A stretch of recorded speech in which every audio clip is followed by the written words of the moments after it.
नमस्कार, मैं आशुतोष कुमार और आप देख रहे हैं इंडिया न्यूज का यूट्यूब चैनल इन खबर।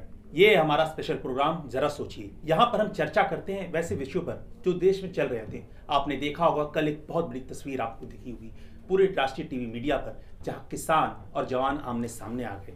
लगभग हजार किसान हरिद्वार से 23 तारीख को चले थे और उनकी मांग थी, कई मांगे थी, और वो आज दिल्ली आना चाह रहे थे 2 अक्टूबर के दिन, जहाँ पर आपको जान रहे गांधी जयंती है, लाल बहादुर शास्त्री की जयंती है, और वहाँ पर वो जो किसान घाट है, चौधरी चरण सिंह जहाँ स्मारक है, वहाँ पर वो पहुँचना चाहते थे। लेकिन वहाँ पर दिल्ली पुलिस ने उन्हें रोक दिया और उन्हें आने नहीं दिया, और वहाँ पर उन पर वाटर कैनन चलाए गए, लाठीचार्ज हुआ। हमारे साथ है इस वक्त हमारे चैनल के कंसल्टिंग एडिटर विद्याशंकर तिवारी जी। आज हम उनसे जानते हैं क्यों इतने बड़े किसान आंदोलन की नौबत आ गई देश में। दरअसल है क्या आशुतोष कि किसान जो है इस समय सबसे ज़्यादा बदहाल है। जीडीपी में कभी सबसे ज़्यादा खेती और किसानी का योगदान हुआ करता था, वो आज घट करके बहुत निचले लेवल पे आ गया है। इसकी वजह ये है कि जो हमारा खेती का तरीका है उसकी किसानों की लागत तक नहीं निकल पा रही है। तो सवाल ये है कि आखिर किसान किससे कहे, और उसे खेती करनी है तो वो कर्ज लेता है, कर्ज पे कर्ज लेता चला जाता है और वो जो है वापस नहीं कर पाता है। लिहाजा पिछले कुछ सालों में हुआ कि किसान लगातार आत्महत्याएं किए हैं।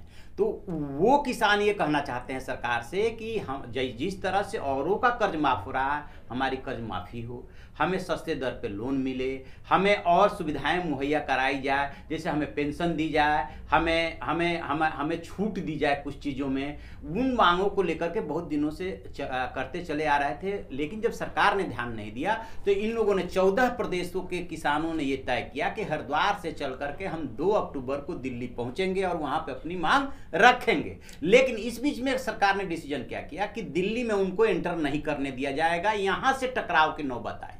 आशुतोष सर, मामला देखा जाए तो पिछले 2 सालों को देखें, तमिलनाडु के किसान दिल्ली में जंतर मंतर पर कई महीनों तक बैठे, नंगे बदन, हड्डियां लेकर, अपने साथी किसानों की हड्डियां लेकर बैठे रहे। और उसके बाद आपने देखा महाराष्ट्र में इतना बड़ा किसान आंदोलन, पद यात्रा चली, हजारों किलोमीटर की यात्रा थी। उसके बाद दिल्ली में आपने देखा मजदूर किसान आंदोलन हुआ, और अब बीकेयू, भारतीय किसान यूनियन का, वो ऐसा संगठन जिसने 20-30 साल पहले राजीव गांधी को ले आया और उनको अपनी मांगे मनवाती।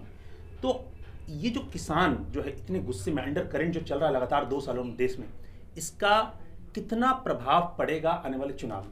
देखिए, चुनाव में तो निश्चित रूप से प्रभाव पड़ना तय है, इसलिए कि किसानों की कोई जाति नहीं होती है, और किसानों के चाहे तमिलनाडु का किसान हो, चाहे महाराष्ट्र का किसान हो, चाहे पश्चिमी उत्तर प्रदेश का, हरियाणा का, पंजाब का, जहाँ का भी किसान हो, उनकी समस्याएं मिलती जुलती है। फसलें अलग हो सकती है लेकिन उनकी समस्याएं मिलती जुलती है। एक, क्या लागत का जितना लागत खेती में आता है वो उनको रिटर्न मिल पा रहा है, पहली चीज़। दूसरी चीज़ कि जिस चीज़ के लिए वो कर्ज लेते हैं क्या उस कर्ज को लौटा पाते हैं, नहीं लौटा पाते हैं, नहीं लौटा पाते हैं। पानी की समस्या तीसरी है, बिजली के लेकर के उनकी डिमांड है कि हम जिस चीज़ से पानी नलकूप से सिंचाई करते हैं उसका वो जो है बिल जो है माफ़ किया जाए या कम लिया जाए।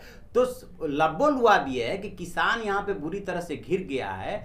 ज़्यादातर किसान सीमांत और लघु हो गए हैं, तो उनके पास खेती थोड़ी सी बची है। अब उसमें खेती जो है उनके लिए फायदे का सौदा नहीं रह गया है, और ये सारी समस्याएं उनको घेर ली हैं। तो सरकार से उनकी डिमांड है कि आप हमें इन समस्याओं से निजात दिलाइए। लेकिन जिस तरह से समस्या का समाधान होना चाहिए, इन समस्याओं के समाधान के लिए स्वामीनाथन कमेटी गठित की गई थी, 2004 में गठित हुई, 2006 में उसने रिपोर्ट दिया, 2018 है, अभी तक उस पर अमल यदि शुरू हुआ है तो आंशिक रूप से शुरू हुआ है। तो उस पर जब तक अमल नहीं होगा, जब तक समय के हिसाब से और तकनीक के हिसाब से खेती नहीं होगी, तब तक उनकी समस्याओं का समाधान नहीं निकलने वाला है। तो आप समझ रहे हैं मुद्दा कितना गंभीर है। देश बदल रहा है लेकिन किसानों की परिस्थितियां नहीं बदल रही है। आत्महत्या आज भी जारी है, आज भी देश में सूखा पड़ जाता है, बाढ़ आ जाते हैं, किसान तबाह हो जाते हैं। जो देश का अन्नदाता है वही भूखे पेट मर रहा है।